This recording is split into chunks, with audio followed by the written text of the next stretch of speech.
call to order this meeting of the Susquehanna Township Board of Commissioners.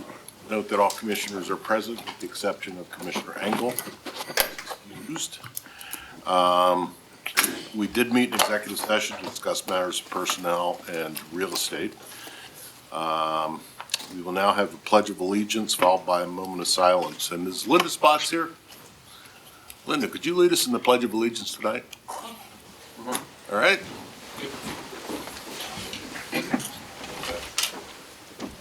Pledge allegiance to the flag of the United States of America and to the republic for which it stands, one nation, under God, indivisible, with liberty and justice for all.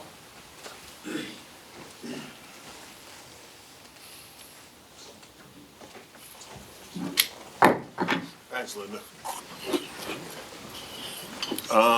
First up is petitions, complaints, suggestions from citizens. Does anybody wish to address the board tonight? Yes, sir. Just come forward. Name and address, and try to keep your comments to 3 minutes if you can. My name's Paul Miller. I'm on 4224 Kirkwood Road. This is a suggestion. It has to do with the cardboard. When we changed the pickup of trash, cardboard, etc., now everything has to fit in a container. The overflow is available over on North Progress and Walnut. I don't know if any of you visited this site, but it's very difficult to get in there, especially when it was snowy weather. It's poorly lit. We were there about 5 o'clock in January, and it was not in good shape. There was trash all over. The container hadn't been emptied in a long time, it appeared, cardboard. So we chose not to put our cardboard there. It was just would have made it worse. So we wound up cutting it up over a period of 2 weeks to fit it in. So my suggestion is this be reviewed and looked at with our new company that does the haulaway into a more convenient and certainly better lit and accessible area. All right. Thank you. Take note of that, Manager Eberly. Yes, I have. Thank you very much. Can we just double check it? They're saying that online isn't on. Can we just double check? Got to report that they're not saying online. We're not online. Are we? Yeah. Okay. All right. Thank you. Okay, anybody else wish to address the board? Yeah, Brian Mooney, 3653 North 3rd Street. I'm really here to follow up on my, What happened to the microphone? Oh, you got it? yeah, There you go. There you go. it's either that or tip the table. Understood. So I'm here to follow up on my previous request regarding an ordinance for the partial blocking of driveways. Where do we stand on that? Well, first of all, this isn't a question and answer session. It's an opportunity to make comments. Oh, If you wish to discuss it with our staff, you can discuss it with Manager Eberly or whoever her designee is. oh, okay. So that's pretty much like you don't know. Is that what you're saying? This is not a Q&A. I'll get it. Alex. Okay,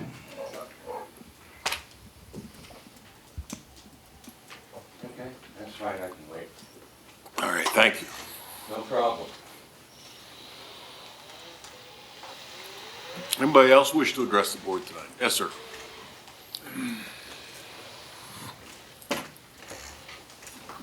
My name is Ryan Richards, and I live on Brookside Drive. Hello, my name is Ryan Richards. I'm an certified information system security professional with over 13 years' experience doing security services, security engineering, and security automation for multi-billion and trillion-dollar companies. I'm speaking here today because a few weeks ago I noticed an unmarked silver Volkswagen SUV installing flock cameras on North Progress and Brindle Drive next to Sarah Linwood Elementary School. While I don't have the time in 3 minutes to go over the details of all possible problems and solutions, I do have the time to give a 30,000-foot overview of some privacy and security concerns. Commissioner Lynch, you told me that 15 of these cameras were obtained and installed by grants from Pennsylvania Commission of Crimes and Delinquency. Two of the core values values of the grants were integrity by, quote, ensuring fairness, equity, and transparency and excellence, end quote, and collaboration by, quote, empowering community through collaboration and expanding the understanding by listening, end quote. I fail to see how these two values are met by deploying these devices in a secret and undemocratic fashion. I would go as far to say as these devices were deployed in this fashion due to the deeply unpopular Illipper devices are with the general public. So deeply unpopular that York City had to cancel their town hall and move their venue to accommodate everyone that showed up, and then they decided not to move ahead with the plan. This is not unique either. A few examples, but not limited to Ithaca, Knoxville, Eugene, Flagstaff, and Cambridge canceling their contracts. Not only that, Mountain View, Olympia, and Richmond decided to deactivate their already activated Illipper cameras. Charlottesville, Austin, and Denver also rejected proposal Illipper contracts. And that's only what I could find online. For those still using Illipper technologies, you could enter the data and transparency portal, yet that is nowhere to be found for Susquehanna Township. Commissioner Lynch, you told me that these cameras are low enough resolution that they cannot violate privacy, yet they can read 3-inch tall letters on license plates from 100 feet away. Not only that, they can read bumper stickers and detect cosmetic damage on vehicles and use to make inferences about drivers and then share that or sell that data to ICE, CBP, and even financial institutions to make decisions such as offering loans or not. This is warrantless dragnet surveillance that violates the Fourth Amendment and disproportionately affects marginalized communities and people of low economic status. I have several security concerns around Illipper devices, such as their easy access to real-time data for anyone with decent Google dorking skills and the sale of device logins on Russian hacking sites. Information from these devices can be used not only to detect when people are not home, but can be used to real-time track police with mobile Illipper devices on their vehicles. There are documented cases of these devices used to stalk exes and family members. It is widely known that the new Pennsylvania plates are hard for these devices to read due to the font and kerning choices. In addition to documented examples of these devices misreading plates and giving police bad data to act on, leading to wrongful arrests and lawsuits. Commissioner Lynch, after hearing all of these, thank you for your time. No, you were finishing. You were allowed to finish. Saved by the bell, but just, The push comes down to shove is that I would ask for a moratorium on the use of Illipper technologies until we can do our due diligence and have the community speak on this and express their concerns. Thank you very much for the time. Thank you. okay. In gathering that information for you, I mentioned that I got my information from our Chief of Police, Director of Public Safety, Martin. The Director of Public Safety has offered to talk with you and address any outstanding concerns that you may have. So he's right in the back corner of the room. He's going to get busy in a minute or I'd two, like to but do it only in the public record. Thank you. however you two want to arrange it, it's up to you. All right? But thanks for your concerns. Anybody else wish to address the board tonight?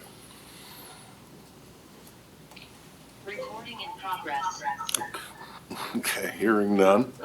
Approval minutes, February 26th, regular workshop meeting. Mr. President, I'd like to move for approval of the February 26, 2026 Commissioners' Workshop Meeting minutes. Second. Moved and seconded. Hissaro and Falona. Like Loggins and Messina. Any comments or questions? All in favor? Aye. Opposed? Motion carries. Next up is recognitions and presentations. And first up is our annual Rotary Club Awards. And Dan, oh, there's Dan Fuller. I didn't see you. Would have had you lead the pledge as well. But Dan Fuller of our Rotary Club is here. Public Safety Director Martin, please come forward as well. And we thank you so much for doing this program to recognize our first responders. Well, just a quick overview for those who aren't involved.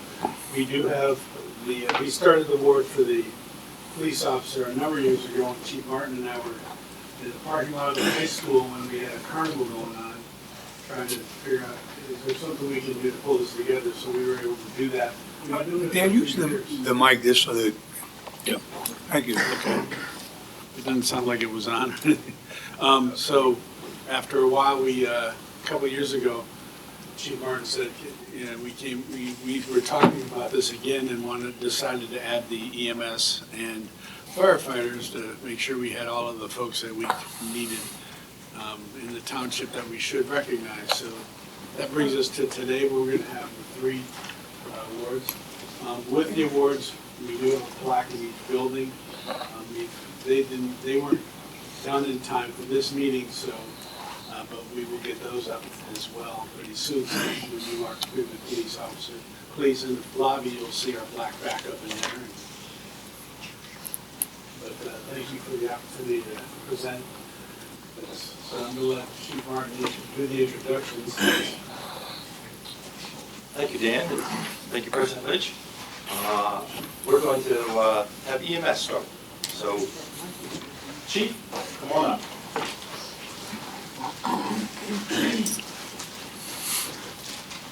Hello, everyone. My name is Tyler First. I'm Chief of Operations of Susquehanna Township EMS. Anybody who is familiar with Susquehanna Township EMS, one of the things we strive for is excellent patient care and continuing our education for all of our providers. The person that we nominated, paramedic Owen Reeves, has worked for Susquehanna Township EMS since 2024. He initially joined the team as an advanced EET and successfully completed the paramedic program at Harrisburg Area Community College in 2025. Since completion, he's been working with us as a part-time paramedic, but works close to full-time hours while still continuing his education as a full-time student at Penn State University. In this time, while acting as a part-time employee and still going to school full-time, he has responded to over 700 incidents. Paramedic Reeves exhibits excellence in his clinical judgment, always looking at the greater picture when caring for an individual. He's been very active in our training division, sharing his process of decision-making with the newer providers. He often seeks out constructive criticism, but is also able to thoroughly defend any clinical decision that he makes with sound reasoning. This shows an expanded level of knowledge that is not only taught in a school setting, but also comes from self-study and experience. Paramedic Owen Reeves is an exceptional pre-hospital clinician. He is a great example of what a well-rounded provider should strive to be, never being content with his current knowledge and always reaching to expand. Not only is STEMS incredibly grateful and lucky to have paramedic Reeves with us, but more importantly, the residents of Susquehanna Township are very fortunate to have a provider of his caliber here to care for them in their worst days. But have paramedic Reeves come up.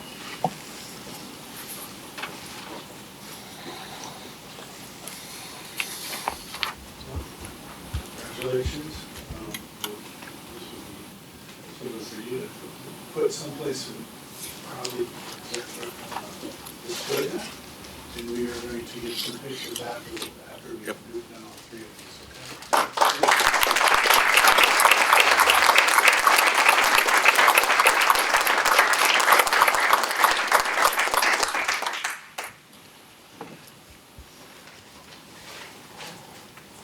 Fire will be next.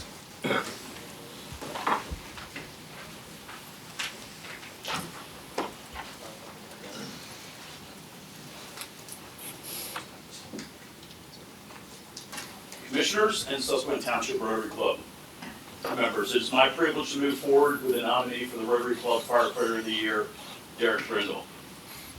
LT, please come up forward. I'm doing a little bit. Sound great. Thank you. You're welcome. Lieutenant Brindle was nominated unanimously by the chiefs of the Progress Fire Company for his commitment to the fire service as a whole. Derek was born into the fire service, literally, where his grandfather, John Brindle Sr., was a Harrisburg City firefighter, retired, and then the first full-time fire marshal of Susquehanna Township in the late 70s. Derek's father, John Brindle Jr., went on to become the chief of Progress Fire Company in the 2010s and is currently the director of EMS education and training at Harrisburg Area Community College.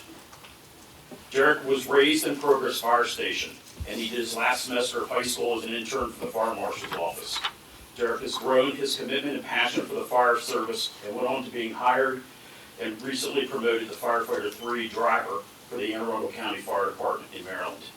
And he still lives here. In 2025, then firefighter Brindle responded to 376 fire calls, or 31.5% of the calls that Progress Fire Company ran. His staffing hours totaled 2,586 hours. That equates to 108 days, 24 hours around the clock. And 137 hours on top of that for training.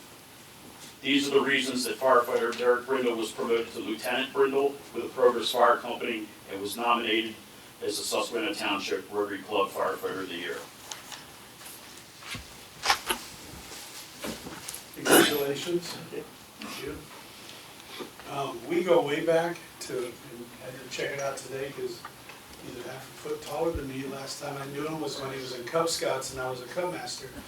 Back in '77 down the road here. And he was a lot, I wouldn't know him off, recognize these kids nowadays, but I'm glad that we're kicking out really good people. But he's an award for that. I appreciate it. Recognize that.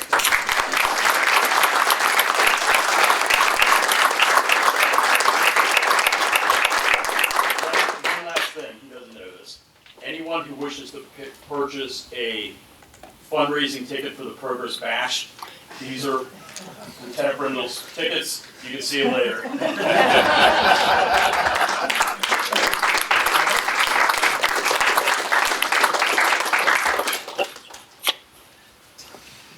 Police.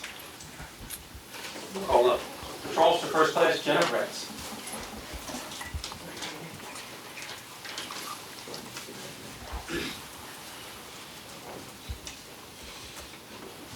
Patrol Officer First Class Jenna Bretz began her service with our department in June of 2021, coming to us from the Heismeyer Borough Police Department.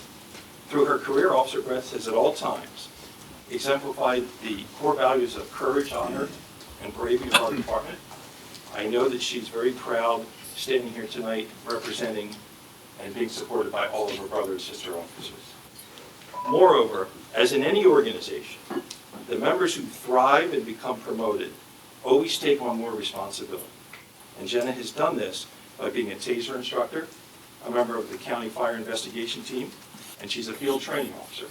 In fact, she's right now acting as a mentor for our cadet Colby White, who's in the academy, and she will be Colby's field training officer when he graduates. But if I could point to one trait that defines her as an officer, it's her composure in high-stress calls.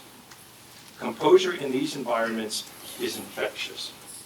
And as an officer who now has a stripe on her sleeve, this trait is more important than ever.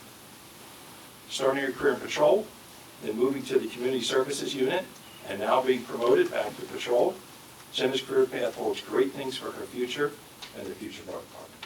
Congratulations.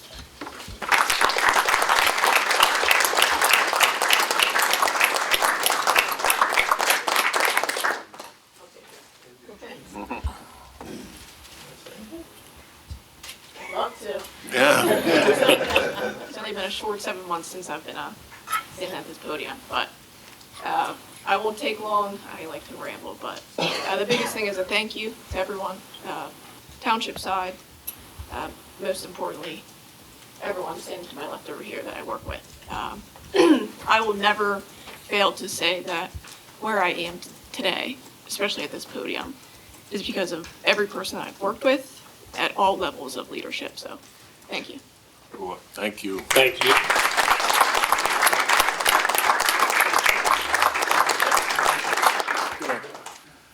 And I apologize, I forgot to mention that we do have a couple of the Rotarians with us tonight. We have Don Goldberg, one of our newest club members. Linda Spots has been, she's an internet, we've been training the president roles for many years, and I'll be back to do that this starting in July.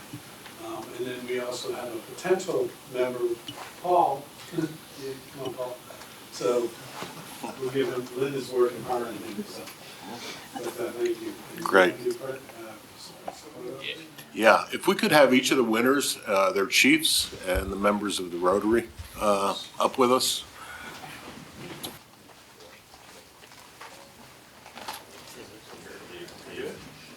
Hey, congratulations, guys.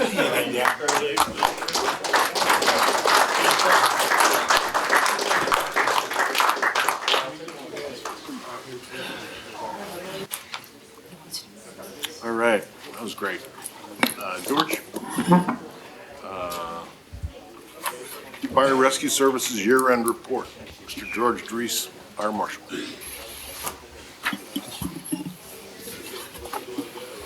Thank you, Mr. President, Commissioners.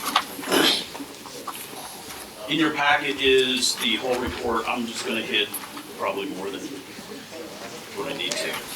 The executive summary: Susquehanna Township Fire and Rescue Services experienced another high-demand operational year, responding to 1,424 calls, total incidents township-wide, with 513 of those were chief officers' responses as well as investigations, providing command, oversight, and follow-up services.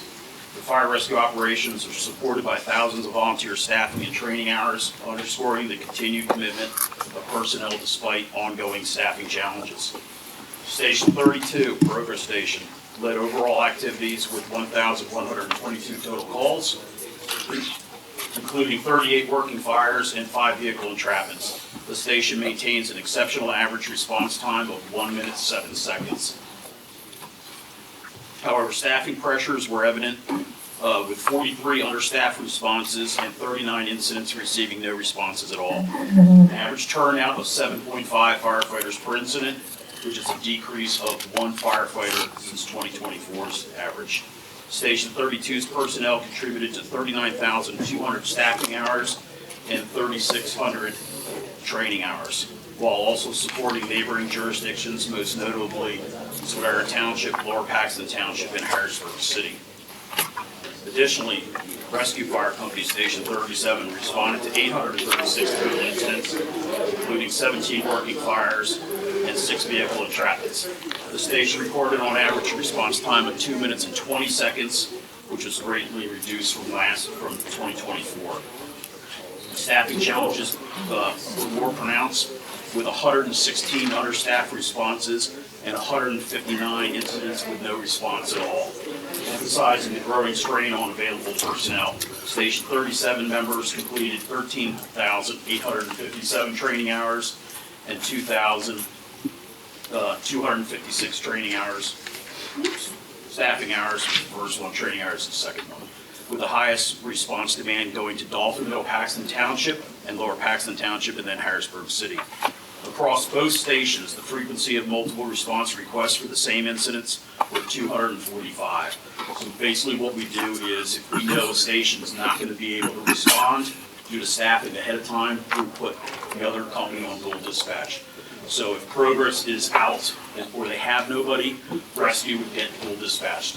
If Rescue doesn't have anybody, Progress would get dual dispatched. If we're both out, then we go to the Lower Paxton or Harrisburg City. Overall, Susquehanna Township Fire Rescue Services personnel deliver professional, timely, and effective emergency services under challenging conditions. They continue investing in staffing, training, and operational resources will be essential to maintain service levels and meet the growing emergency needs of Susquehanna Township. On average, Company 32 responded to 245 incidents that had the same request. So that the translation is they need the engine as well as the tower truck to respond to a call. And most of those, all of those are in Susquehanna Township, with some exceptions in the Harrisburg City or Lower Paxton Township aspect.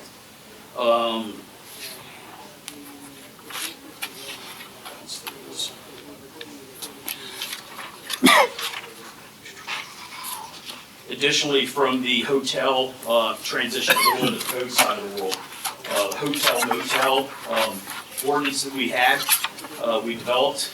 This is year 1.5 on that. That's been working excellent with our staff and our codes department, as well as the fire service, police, and EMS. Days in, it's called the document, days in still maintains our highest call volume, and we have an increase of 22% calls to them, and that represents 59.92, 60% of all the calls that we have for the hotels is days in. We've been working with them. They, their alarm system is, they spent tens and tens of thousands of dollars on the alarm system, so that aspect is still there. The biggest increase is on law enforcement, and I won't get into that with Director Barton to deal with that. Motel 6 which was second, they're down 35%. So it is, that system is working. Garden apartments, we also conducted inspections in 9 garden-style apartments regarding the fire codes in the common areas. These inspections were conducted in late 2024 and spring of '25, which resulted in passing of everything, and that represents 1,047 single units. Interoperability, the Progress and Rescue Fire Companies continue to be operational in almost all aspects of emergency services. This ability to function as one fire service for Susquehanna Township saves lives, property, training, response times, and firefighter safety. No other profession asks so much of their employees than public safety. The fire service is the only left-standing service that employs all volunteers for Susquehanna Township. This is a saying in our profession. You can train too much for a job. You can't train too much for a job that can kill you.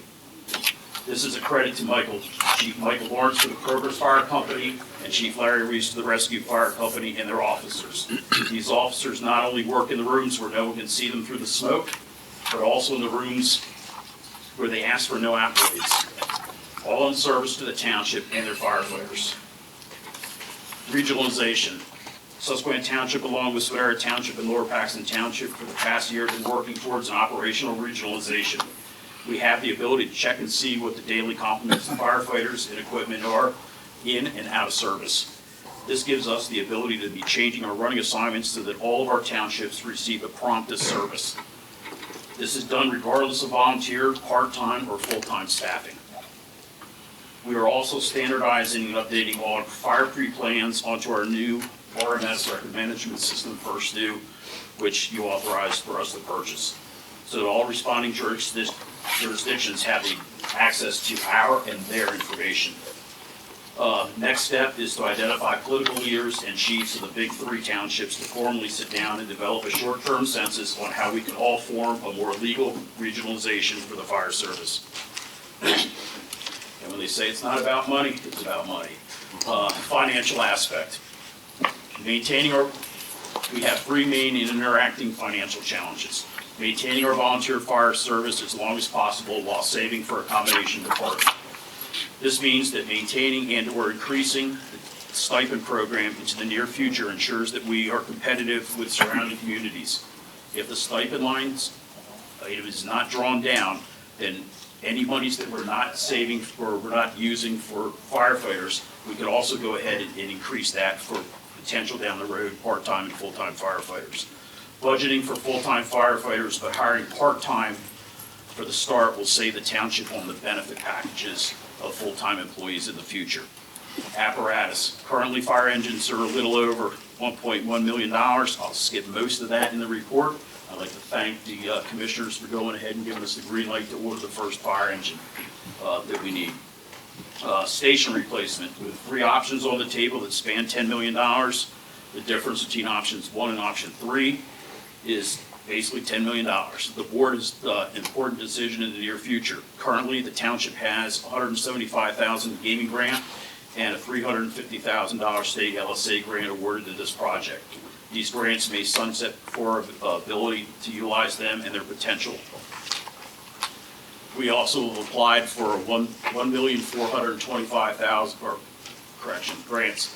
We applied last year in 2025 for $1,425,000. So far, we've received $91,648 in grants. We're awaiting decisions on $1,325,000. In the past 8 years, we have leveraged grants received for the fire service, $2,178,862. And there's an attached spreadsheet in your packets as well.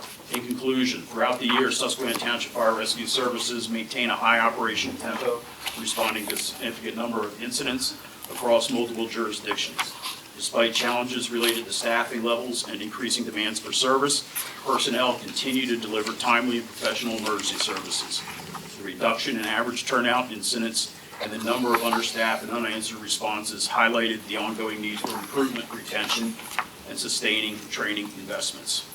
Continued focus on staffing, training hours, and interagency cooperation will remain critical to the meeting the township's public safety needs in the coming years. That concludes my report. Nice report. Thank you. Very good. Any questions of George? Yeah, I have two, if I Please. may try.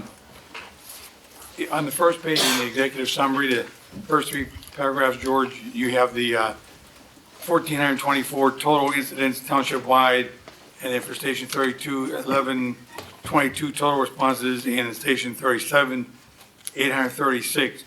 When I added the two numbers up, it's like over 1,900. Because some of them overlap.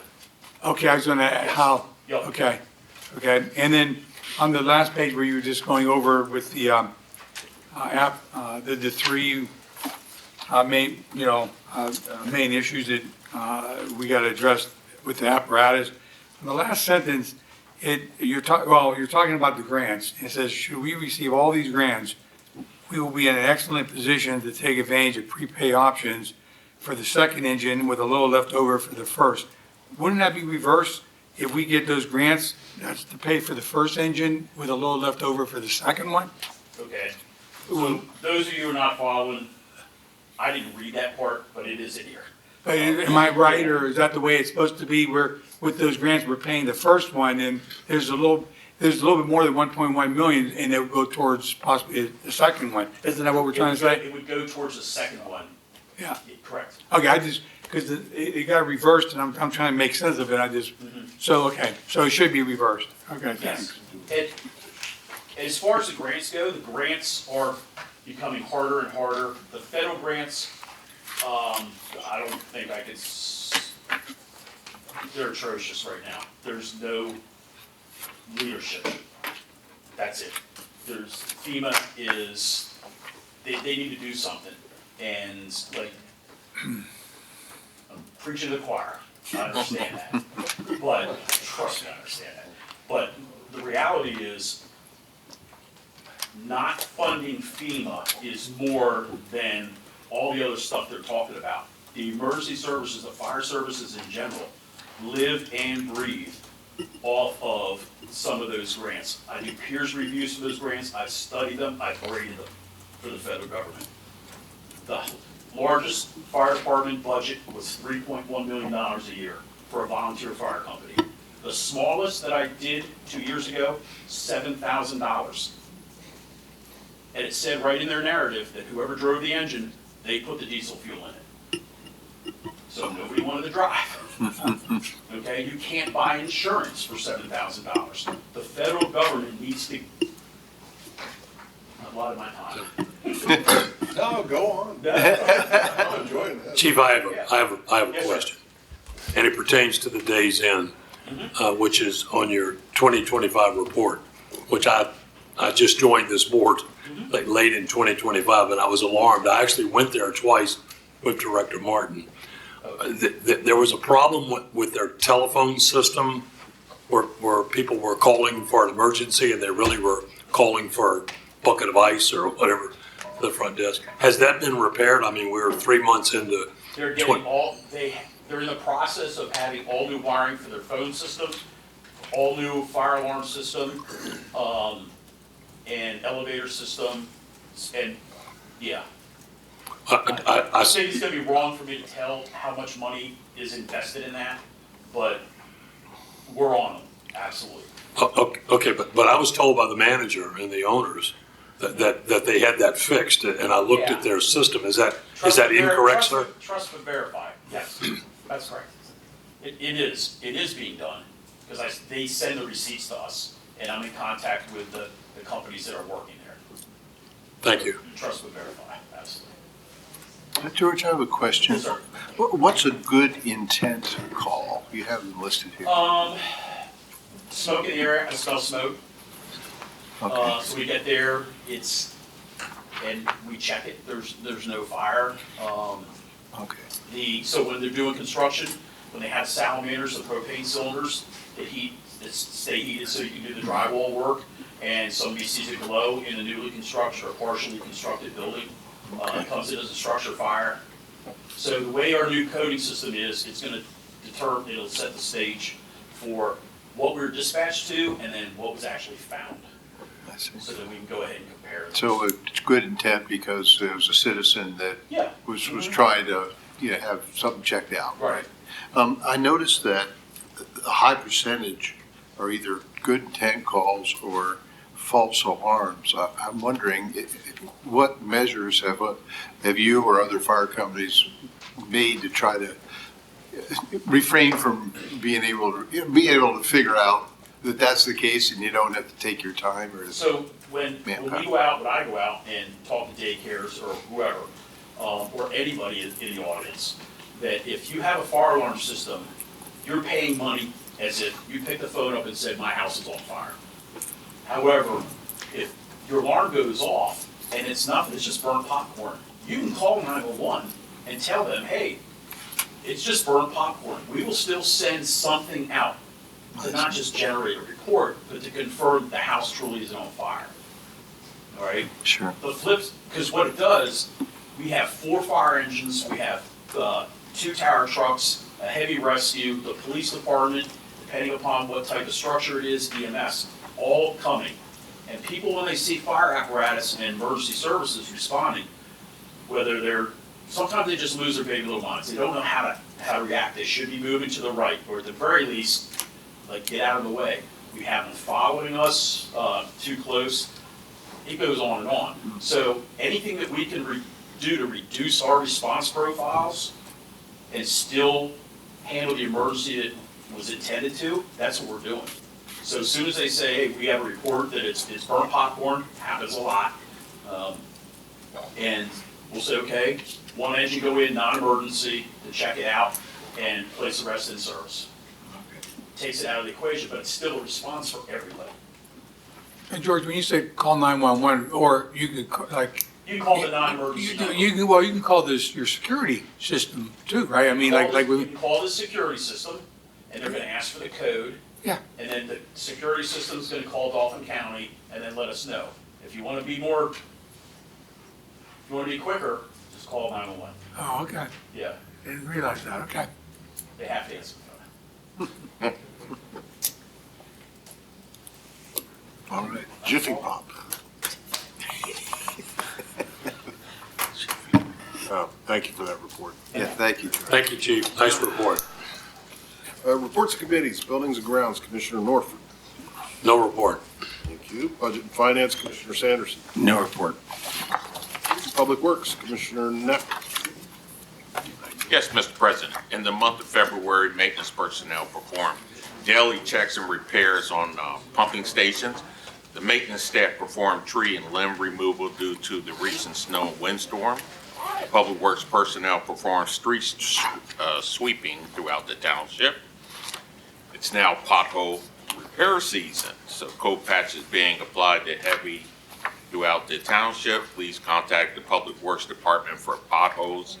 And as a final note, Mr. President, the Susquehanna Township Authority Planning and Construction meeting is scheduled to meet in April to review the roadway payments management plan developed by HRG for the consideration in this capital improvement program.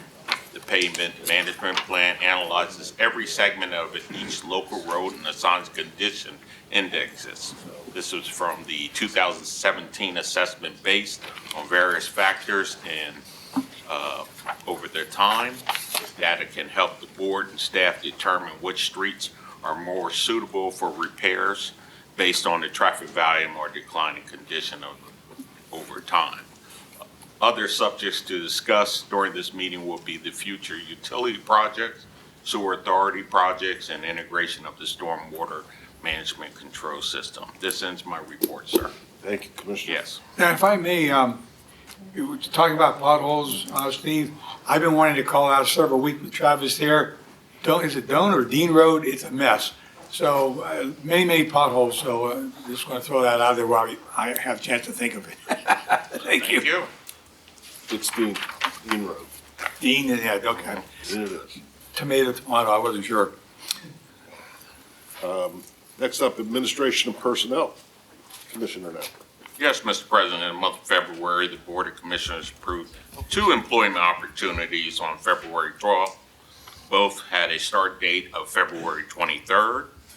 Well, the wait is finally over, sir. Desiree Bucky will serve as the new Human Resources director to head our HR department, and Owen McNamara will serve as our account receivable specialist in the finance department. We're very happy to have them both join our team. That ends my report, sir. Thank you very much. Health and sanitation. Just briefly, next Saturday, March 21st, first day of spring or second day of spring, will be the first yard waste pickup of the season. Thank you. All right, thanks. Police, Commissioner Engel's not here. Commissioner Polona? No report, sir. Thank you. Fire and EMS, Commissioner Hisaro. I'm going to, no report, I'm referring to what Chief Dries covered. I think that's sufficient. Thank you. Planning and zoning, Commissioner Rothrock.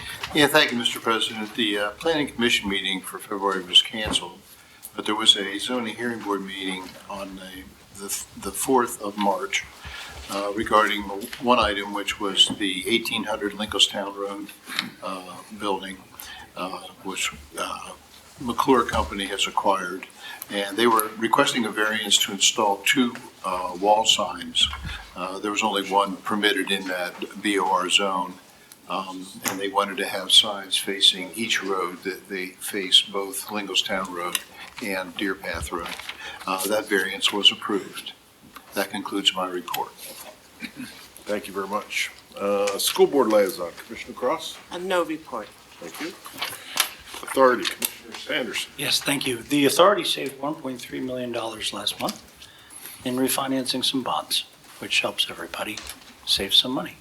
So the intention was to save $1 million, and we saved 1.3. So good news all around. Thank you. All right, thank you. Shade Tree, Commissioner Cross? Yes, the next Shade Tree Commission meeting will be March 19th at 3:30. That ends my report. All right. Communications, Commissioner Polona. No report, sir. All right. We have a newsletter coming up, don't we? We do. The Communications Committee will meet on the 30th of this month in the evening. Okay. Thank you. Human Relations, anything, Commissioner Cross? No report. Parks and Recs, Commissioner Polona. Yes, Mr. President, the Parks and Rec and the RAC are hard at work on the 6th Park Master Plan. The public feedback process ended on the 1st of the month, and the project team is evaluating the responses. Thanks to everyone who participated. The next RAC meeting will be held next week on March 17th at 6 p.m. here at the Municipal Building. The same day, we'll be holding a fun kids trail run called Shamrock Shuffle Trail Run to celebrate St. Patrick's Day. It's coming up at Boyd Park at 5:30 p.m. On a lighter note, Augie joined the Susquehanna Township Park Patrol and became the first ever official canine member of the Pennsylvania Recreation Park Professionals. That's my report. Thank you. All right, and we have no public hearings this evening. In the interest of timing, we'll move up the STEMP report from old business and move it up to present time. That works for you folks?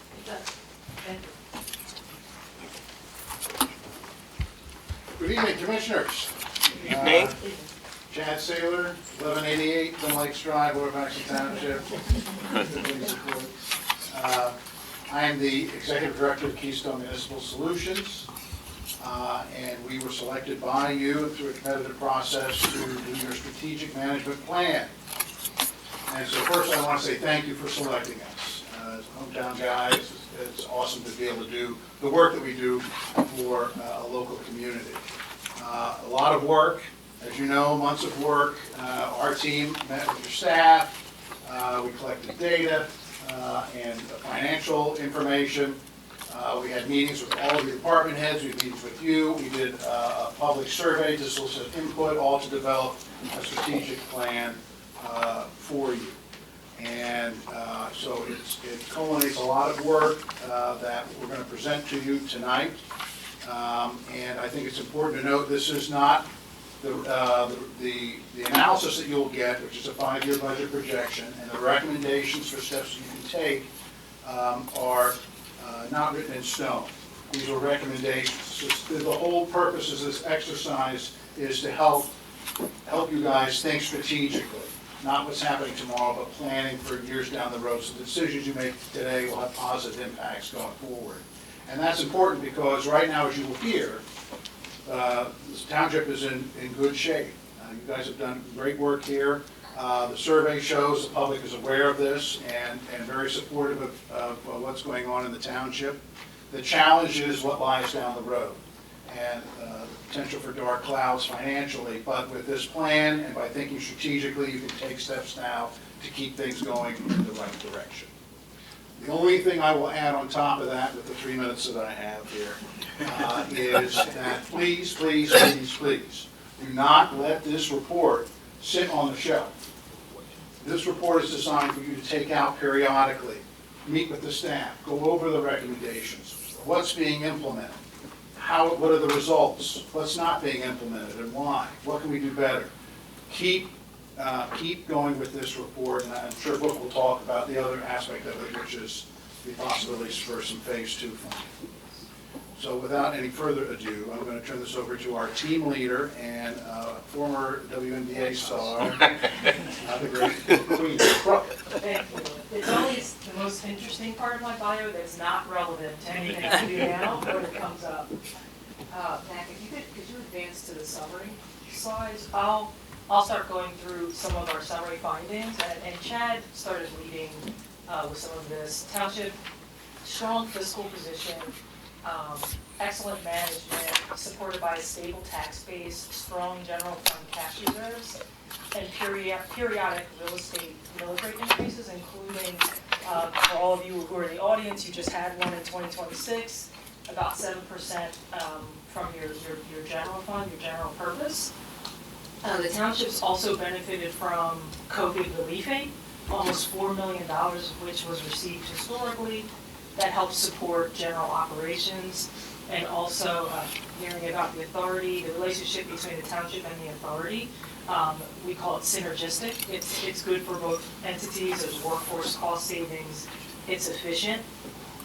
The community survey that Chad referenced, and I'll walk through a slide with a bit more of the feedback, but in general, residents believe the community is progressing.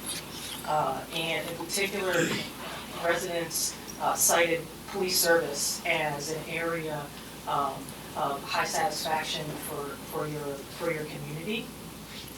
Despite many of these strengths, the township is dealing with what we call structural budgetary imbalance, which is a really fancy way to say your expenses are growing faster than your revenue, which over time, it results in a deteriorating fiscal position.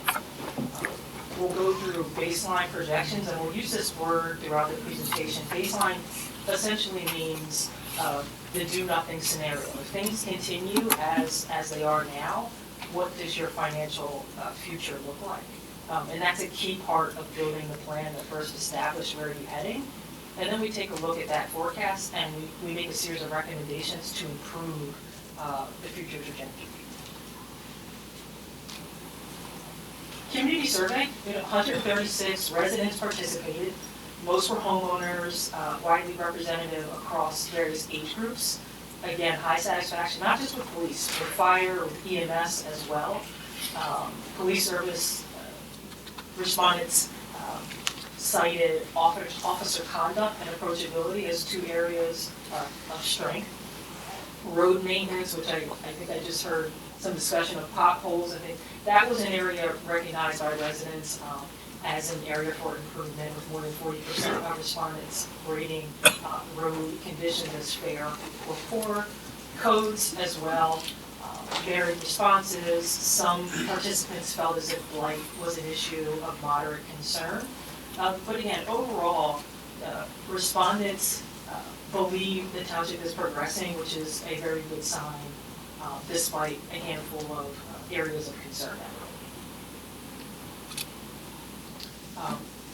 General fund overview historically. We have both a chart and a table. There's a few key takeaways from this very dense slide. One of which is, when you look at the bottom total surplus over time, the township has generally maintained surpluses, and the 2021 deficit that you see is really the result of debt refinancing. It's not actually due to revenues being less than expenses, recurring revenues being less than recurring expenses.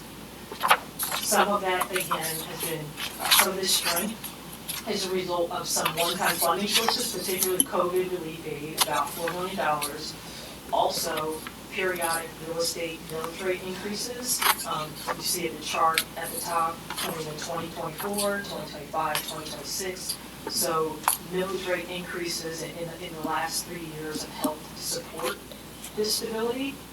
As you take a look towards the later years, 2023, 2024, 2025, and the 2026 budget isn't here, you start to see deficits and narrowing surpluses, and that's really a function of the dynamic I mentioned earlier. Your expenses, particularly your workforce costs, which are over 70% of all costs, are increasing faster than your key revenue sources, which are real estate taxes and earned income taxes.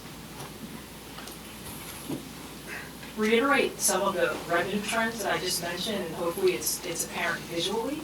You take a look at the blue box and the orange box, you'll see they represent the majority of revenue. That's EIT, and that's real estate taxes. Over time, your real estate taxes are increasing because of the millage rate. Your assessed values have not gone up. In general, you would need a county-wide reassessment that would likely generate significant assessed value growth, but in the absence of that, it's millage rate increases. And EIT does have some growth, which this is a signal of the strength of the township. You have rising wages for your residents who live in the township and they're part of the workforce, and you have also had some influx of additional workers come to the township. So both of those are good signs, and they support EIT growth. But overall, even with your EIT growth, 3% growth has been what we noted from 2020 to 2025 for overall revenue. Expense side, as is common with most municipalities, the biggest functional area is your police department. Over half of expenses are allocated towards police service. Public Works also a key area of allocation, about 19% of total expenses allocated to your general administration, your manager's office, Parks and Rec, debt, and transfers for capital. Similar chart on the expense side, and visually you can also see how much workforce costs dominate total cost. Workforce is the blue box at the bottom that represents, again, 70% of total costs. Salaries and wages are the biggest portion of workforce costs. Pension and healthcare costs are also key expense drivers. And we just discussed revenue growth of about 3% historically. Alternatively, expense growth has been around 5%. Expenses have increased by $5.2 million from 2022 to 2025. Of that increase, 80% is a result of an increase in workforce costs. Just to reiterate, a very common theme throughout our plan is workforce costs are such a key driver that the recommendations in the plan have to address the growth in workforce costs. Another area of need for the township is capital needs. The township has historically invested in capital via debt as well as direct contributions to a capital improvement fund. The baseline projections, we just walked through a handful of slides that outline key trends. The baseline forecast, again, projects the financial future if those trends persist. So unsurprisingly, over time, structural budgetary imbalance results in deficits. So if you take a look at the chart on the left, you see the expense line going up much more rapidly than the revenue line, which is resulting in increasing deficits over time. To fund increasing deficits over time, the chart on the right shows the township's cash reserves dwindling, falling from over $6 million at the start of this year to about $1.4 million towards the end of the projection period. And for context, that shaded in area you see on the chart on the right, that's the GFOA widely accepted recommended minimum level of cash reserves. And you can see by the end of this projection period that the township falls to around 6% of general fund expenditures rather than the recommended 15%. So the plan is, the purpose of the plan is to provide recommendations to improve that forecast. And again, workforce cost such a key driver that one of the most critical recommendations in the plan is to establish spending targets to slow the rate of growth in workforce spending to align with inflation.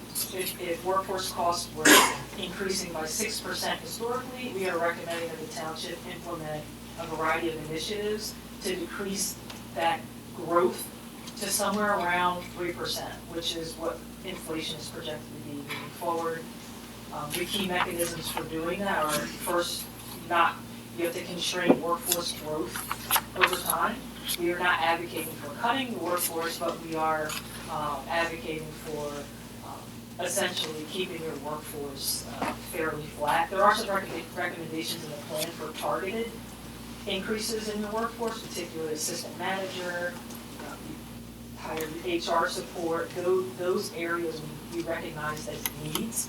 But in general, constraining workforce cost growth, limiting salary and wage increases to inflation, and sharing healthcare costs with your employees moving forward. We also have recommendations related to the tax structure. As I am sure residents and obviously elected officials know, 18% of the township's total assessed value, which is equivalent to $383 million, is tax exempt. So those properties don't contribute to real estate taxes, but they do use services, right? They use fire service, they use police service. Of that $383 million, the overwhelming majority, $270 million, are state public entities, primarily the state government and the post office. If those properties were taxable, for context, that would be about $2.3 million for the township. The plan outlines a series of recommendations and ways to establish agreements with tax-exempt property owners so that they're able to provide what we call payment in lieu of taxes. Perhaps they can contribute directly to police service. Perhaps they can contribute directly to fire service. And we provide some examples in other communities where these types of strategies have worked. The occupation tax as well. Some of the residents in the audience may be familiar with the school district's past attempts to get rid of the occupation tax, which haven't been successful. But essentially, the occupation tax is problematic because it's hard to collect. I'd have to have more data to know exactly what the collection rate is, but your real estate tax collection rate is in the mid-90s. The occupation tax rate is probably in the 80s or lower. It's hard to collect because if you have transient residents or renters, sometimes by the time they receive an occupation tax bill, they've moved. Unlike EIT, which comes directly out of your paycheck, this tax, you have to receive the tax bill and pay it, and a lot of residents probably don't even know that the tax exists. So we're recommending that the township reconsider that tax and potentially just increase your millage rate and get rid of the tax entirely. And then think through some strategies to provide tax relief to some of your residents who are disproportionately impacted by that change. And finally, millage rate increases are unavoidable, likely moving forward.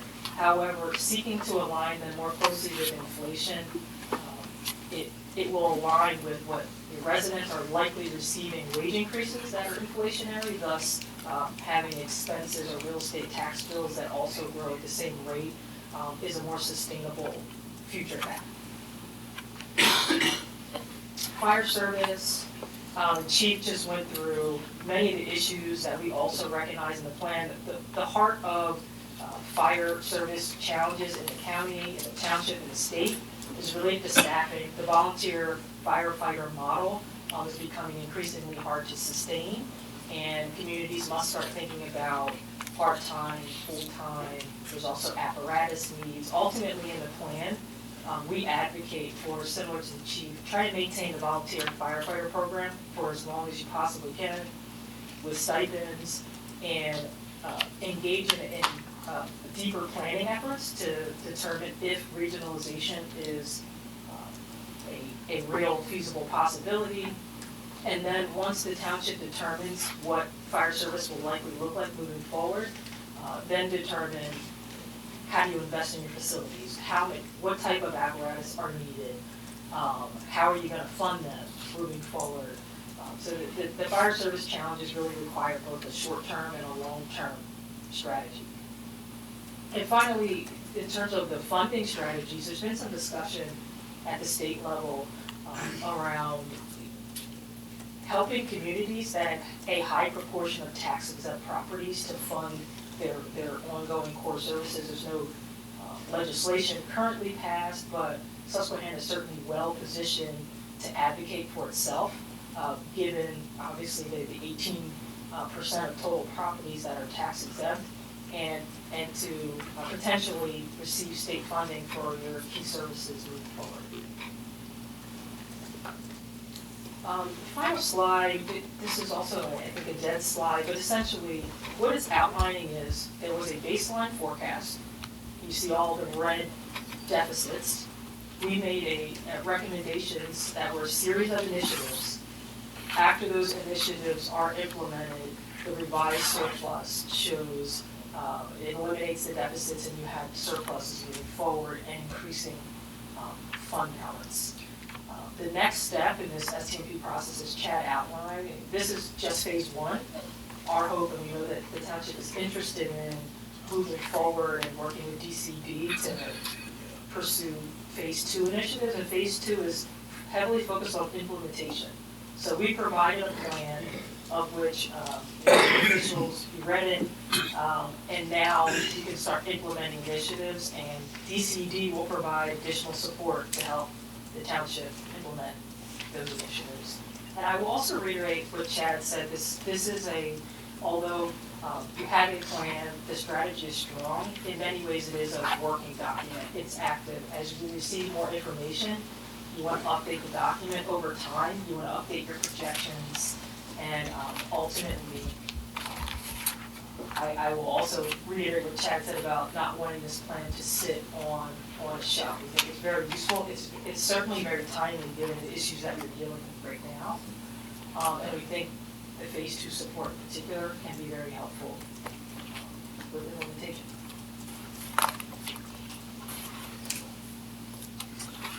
Any questions? Any comments or questions of Brooke?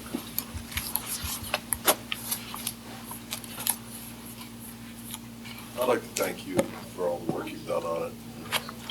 You know, we may have some revisions, but I think it's timely to accept the work you've already done and, you know, at least consider that. So, you know, if there are no other questions or comments by members of the board, the chair would entertain a motion to that effect. I move to accept this final strategic management planning program. Moved and seconded to accept the report at Keystone Municipal Services. Comments or questions? Teresa, did you have anything you'd like to add? Just to thank you for all your hard work and your team. It's been, as you look at that report, it's volumes of information, and know that you've put a ton of time into getting it together for us. So just thank you for all your energy and your time on the report. Appreciate it. Thank you. I'd also like to recognize Troy, who's here from DCD. And DCD sponsors this program, and they pay for, in the township's case, half of the cost of the initiative, and will also fund half the cost of phase two. So it really is I think, a very impactful program. Thanks, Troy. Thank you, Troy. We'll be talking soon. And talk to Bruce about phase two funding, absolutely. Yeah, absolutely. Good. Thank you. Thank you. Thank you, Brooke. We have a motion and a second on the floor. Any other comments or questions from board members? All in favor? Aye. Opposed? Motion carries. Public comment's over, but since you're just such wonder a if it's a public special document. person, Thanks. Is it a public document? I would like to take a look at it. it is a public document. And you Do can I see- get it online? You can see, eventually it'll go online. Yes. Still have some couple tweaks to make to it. Yep. But it's, I just would like to take, it looks interesting, I would like to take a. it is fascinating. Absolutely. All right. Moving on, change in occupational and per capita tax collection agents. Manager Everly. Thank you, President. Provided in the board packet is an agreement with Keystone Collection Agency for the collection of Susquehanna Township occupational and per capita delinquent taxes. See you, buddy.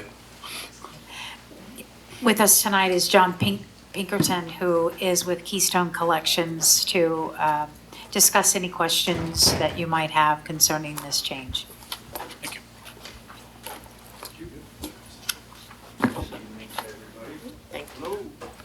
Thank you.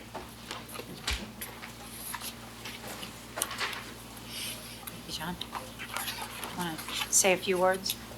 Yes, John Pinkerton with the Keystone Collections Group. Keystone has been the earned income tax collector for Dauphin County Tax Collection District since 2012. We have a great working relationship with the county and look forward to many more. We are the orange box on the one slide of the previous presentation. We are the collector of that little orange box and provide that to the township. I was asked here tonight to talk about current delinquent per capita and occupation tax collection. We do this across the Commonwealth, but more importantly, we do this in Dauphin County. We currently serve 8 school districts within the county. We do delinquent for them. Of those 8, we also do 4 of those. We do the current collections of those taxes. For the 8 districts, with all the municipalities in there, we work within 30 municipalities, so we're well known across the region. I would ask if you have any questions regarding our history of that, you could ask him maybe his recommendation. I was asked here tonight to talk about that because the school district did sign a contract with us to become the current and delinquent collector starting July 1st of this year.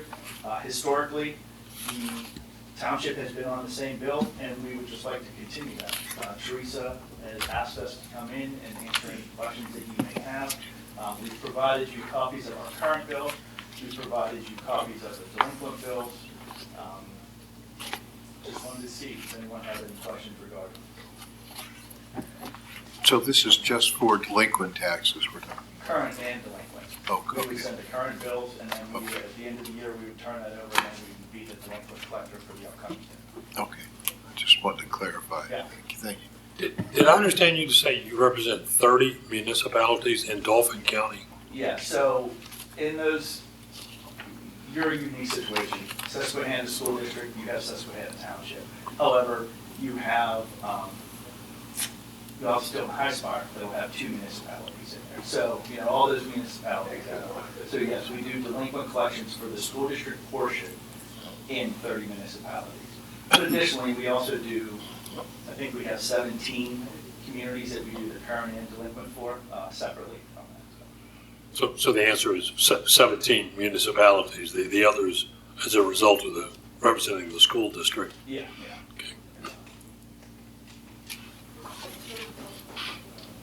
Any other questions? Okay, is there a motion? So moved. Second. Moved and seconded to accept Keystone as our collection for occupational delinquent taxes. Thank you for your time. Any comments or questions? All in favor? Aye. Opposed? I recuse myself. Motion carries. Recusal. 8 to 0 with 1 recusal. Or is Fred here? I'm sorry, 7. 7, yeah, I think he was on the,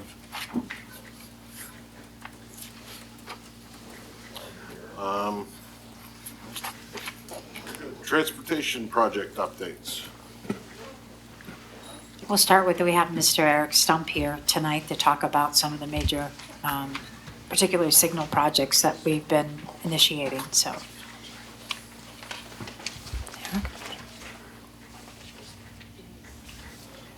again for the opportunity to work on these projects in the township. There are really 4 projects here to provide updates on. The first 3 relatively small signal evaluations, traffic signal upgrades. First one is Ringlestown and Progress Avenue.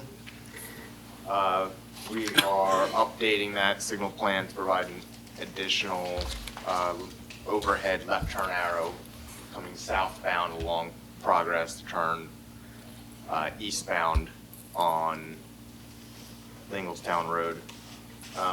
And that plan has been submitted to PennDOT. We expect that will be approved on the submission and likely within the next 2 weeks, probably that permit will be issued.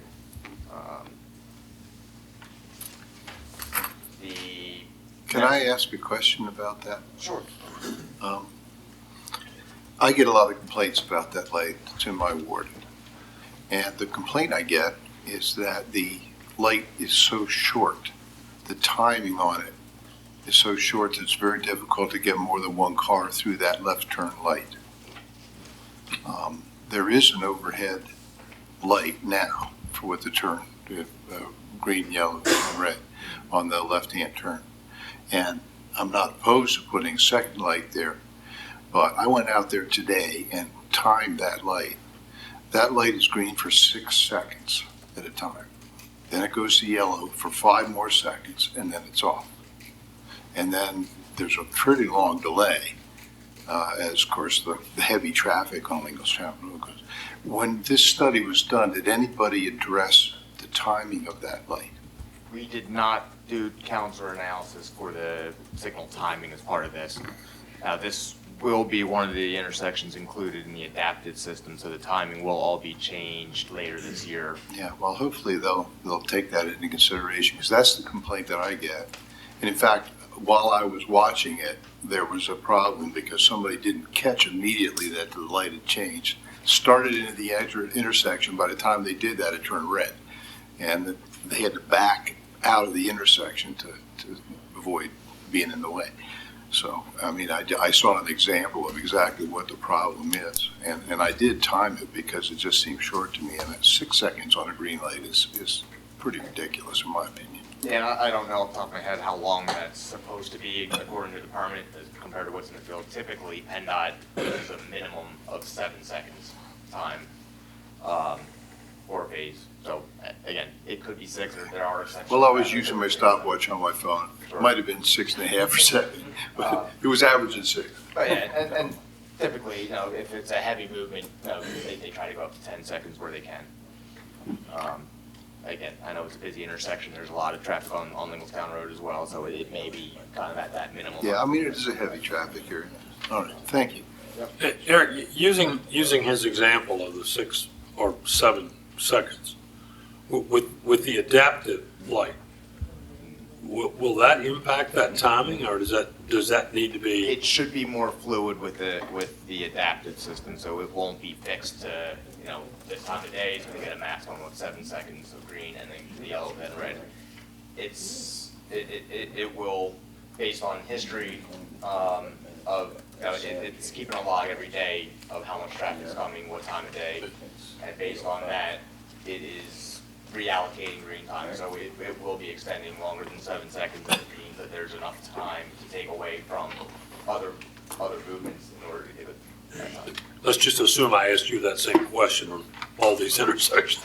Correct. Yeah, they should all, the whole corridor should be operating that way by the end of the year. No, we'll look forward to that. Yeah, and if it doesn't work, see Alex, is that right? I can give you Eric's colors. Thank you, Eric. Okay. The next one is the intersection of Ringlestown and Crooked Hill Road, or that road here. We looked at that for a southbound left turn arrow, considering adding that coming away from the school property. The traffic volumes there aren't high enough to justify the arrow. And in addition, beyond just looking at the volumes, we're looking at the capacity analysis. how would the signal operate with that extra phase? Because, to your point, you have the green time, but then you have the yellow time, and then it goes, red before the next phase goes. So you lose efficiency as you add a phase. The capacity analysis showed that there would actually be a negative impact on the overall operation of the intersection. What our recommendation normally would be, and we see backups there, a half hour in the morning when everybody's coming to the school, the elementary school there, and a half hour in the afternoon when everybody's leaving. Roughly 8:30 to 9 in the morning, and maybe 3:15 to 3:45 in the afternoon. Those times are outside the busiest times on Lingletown Road. There's time that could be taken and could get a separate kind of school program to extend the amount of time that's being given to Crooked Hill Road. And Lingletown Road doesn't need that same amount of time that's getting, in its busiest times. Being as the adaptive system is in line, again, that those changes should be integrated automatically with the adaptive system. We didn't think it was worthwhile to go through the permitting process with PennDOT to update the timings, have the contractor go out there and implement them, and then be changing it again a few months later. So, as it stands, the timing is horrible if you're southbound turning left to come here to this Democrat, because I'm late for the meetings, because I sit there forever. Chief, don't listen to this, but I cut across the gas station and then hang out, just so I'm not sitting at that light forever, and then come to the township building. Or you have to go all the way to Far Green and then come back up Lingletown Road, because that timing on that light is horrible. You can wave at me. I'll be on the other side trying to turn left to come to the township. From what we had seen out there, it was working okay outside of the school peaks. It was really just when the school was letting out or parents would come in. Our meeting's not until 6 o'clock. Okay, and it's usually, I'm sitting. You're just, the traffic is going east and west on Lingletown. It's flowing, but if you're sitting there waiting for the opposite light, if you're heading, north, and you want to make that left to go west, you're going to sit for a while. It's a long time. I haven't taken the liberty to time it, but I'm not going to sit there that long. I'll find it. I'm impatient. That's how it is. But hopefully this works.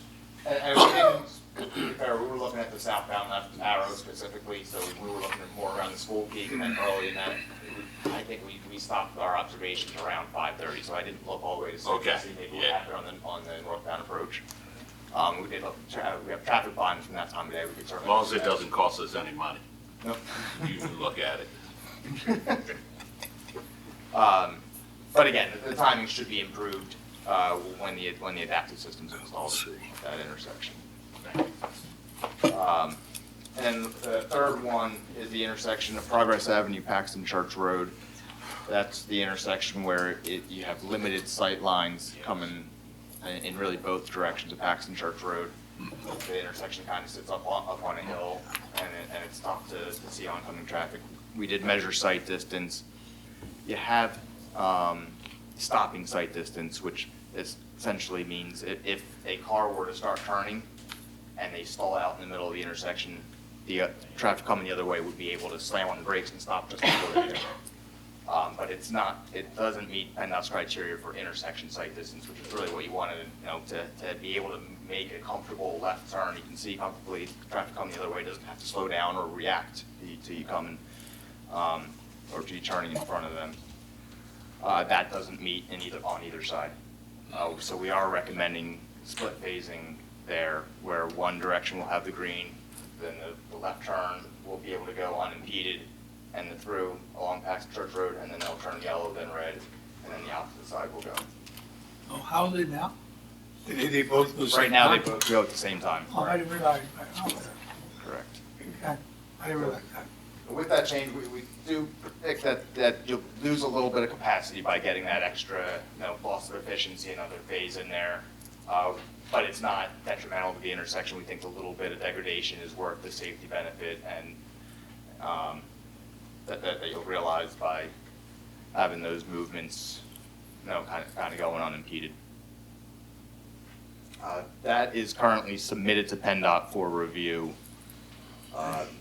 We'd expect that they'll review it, anticipate they'll approve our recommendation within by the end of the month or so. We'll update the plan, submit, and anticipate a permit on that one probably in the July timeframe. We did not update the plan yet. We want to make sure PennDOT's in agreement with our recommendation before we spend the effort to update the plan. Any questions on that one? Well, last one then is the Route 39 adaptive system. This is a project that was actually a Lower Paxton led grant. It's using PennDOT's Traffic Signal Technologies grant to implement an adaptive system across both municipalities.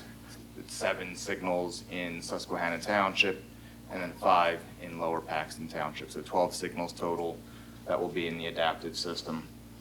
The project includes upgrades to detection. The adaptive system needs to have better detection out there than what we have now. So it's deploying cameras at each intersection. The cameras will actually be tracking who's turning left, who's going through, and who's turning right, automatically, pulling that data. That can also be pulled for future traffic analysis. If we ever need to do anything, we'll be able to pull that data automatically rather than having to get a separate traffic count done. And it's also tracking, at certain points within the system to see how traffic's flowing through from one intersection to the next. And the system then is going to be tying into PennDOT's Unified Command and Control Center, where they can view any of these cameras remotely. The township will be able to view the cameras as well if we're troubleshooting anything, or if there are backups. You can log into the IP address and look at each camera individually along the system.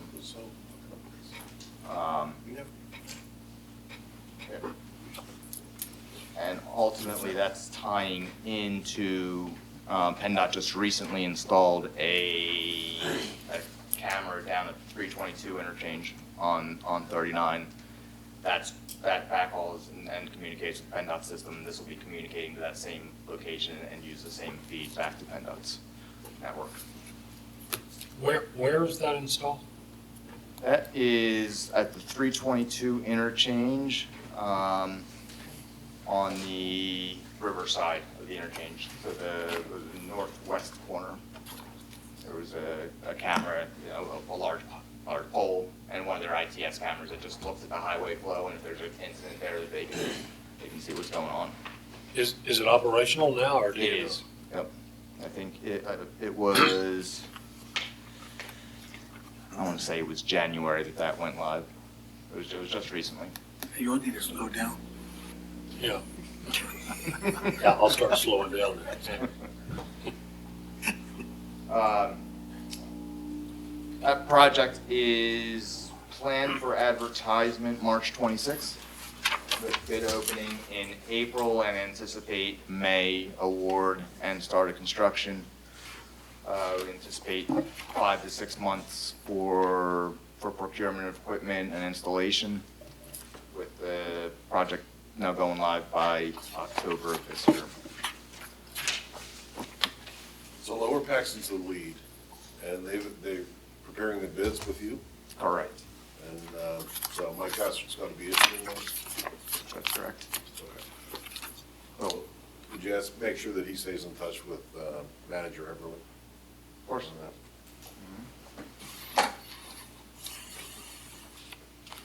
Any other questions on any of these 4 projects? I have a question on the adaptive system. pedestrians and bicycles, will these systems take those into accord as they're programming themselves?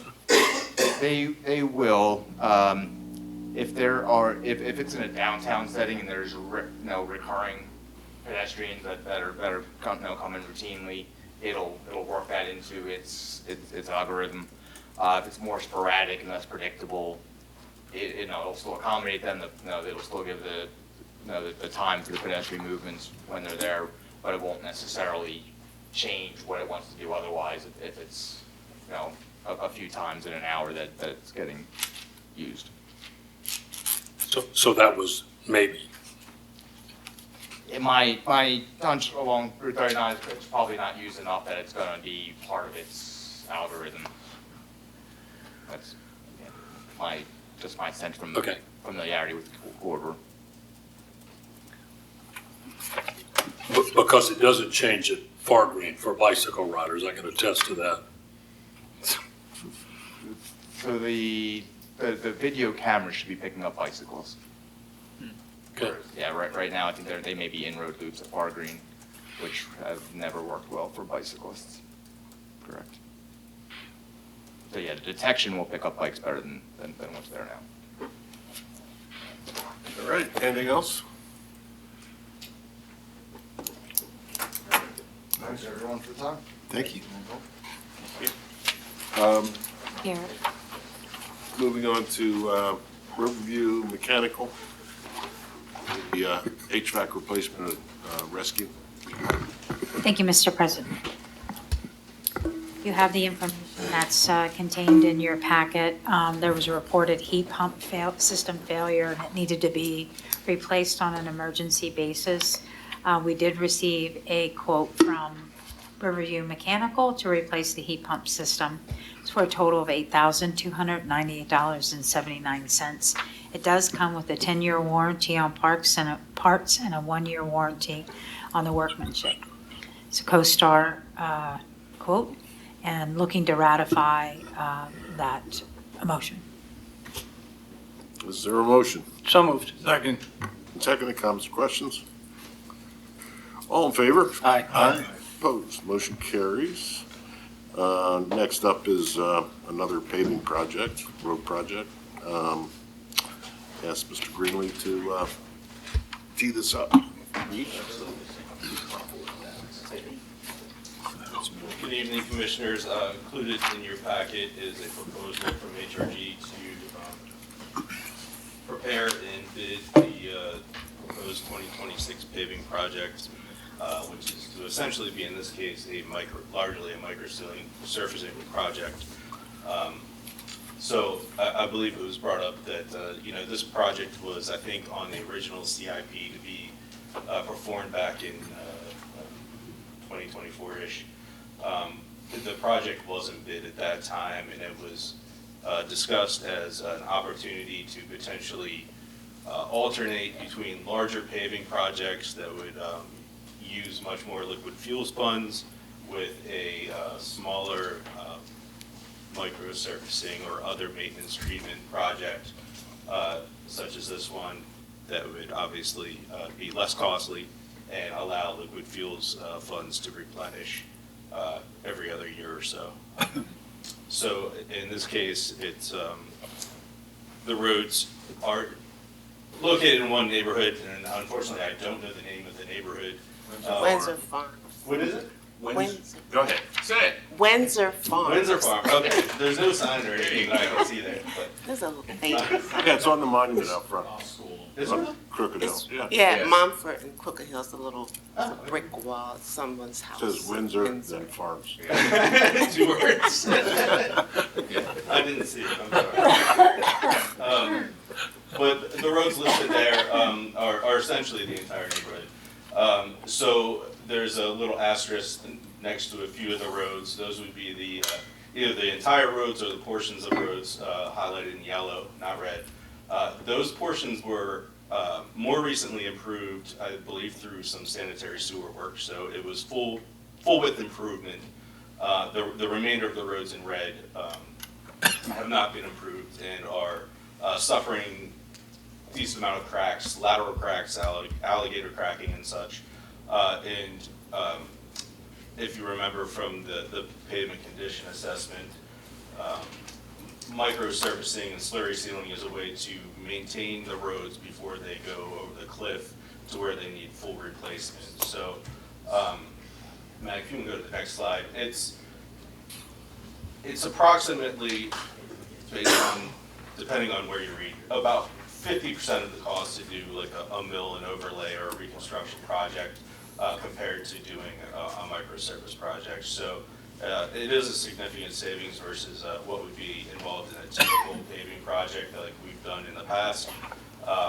Again, it's going to basically create it's still paving, but it's a thinner layer of paving that obviously is going to seal all the cracks, all the deformations in the roadway, create level driving surface, and extend the life of the road prior to it failing to the point where it needs replacement.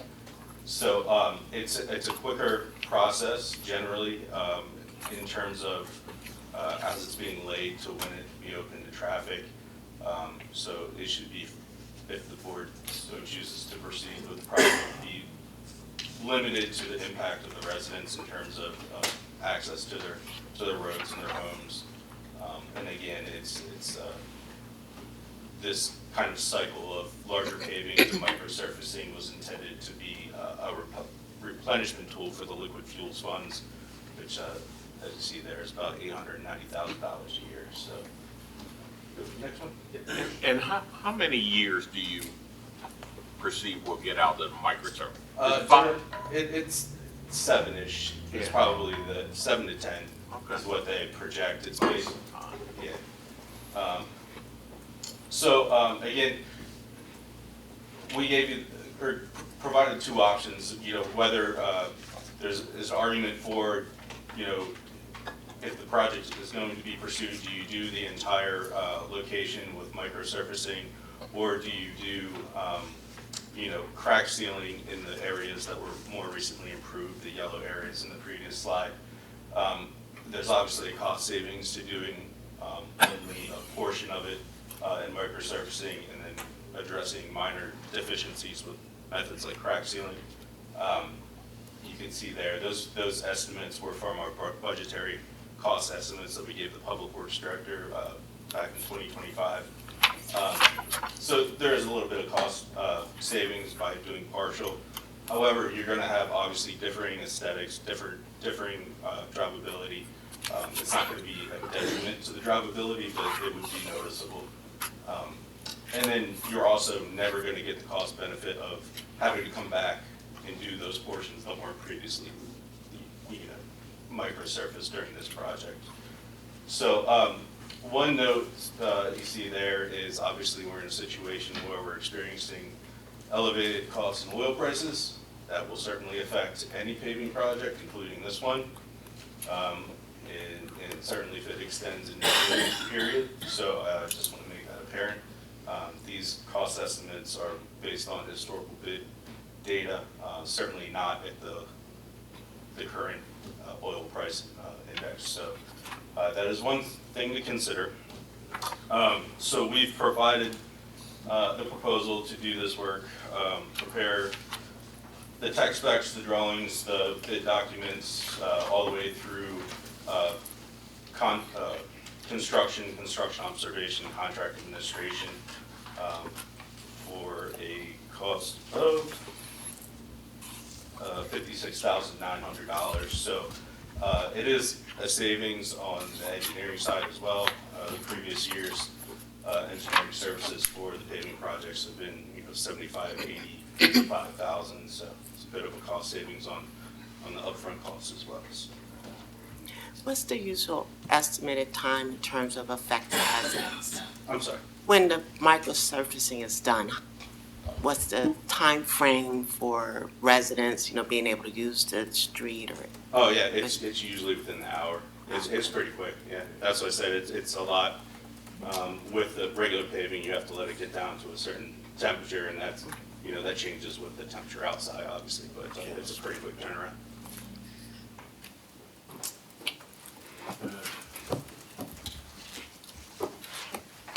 have a question. Is this in our budget? It is. Okay. We should get a motion on the floor. Motion to approve the proposal for Second. $6,900. Second. Second. It's been seconded. Any comments or questions? 3 years ago in our CIP budget, this specific project with these specific elements were included. Right. What happened? That was kind of what I was speaking to earlier. So it was meant to be a separate contract. So we were going to do the bigger paving project and then put out a separate contract for this. In lieu of doing that, the past Public Works Director came up with the idea of, rather than expending a large number every single year of the liquid fuels budget, to alternate between maintenance projects such as this and regular paving projects. So it was put into the budget, I think a few years ago, as a 2026, I believe, project. And that's how we ended up here. Yeah, and I don't want to go back and forth, but it seemed like we voted on it. In fact, I read a fine piece of literature that explained exactly what it was. The author was Ms. Cross.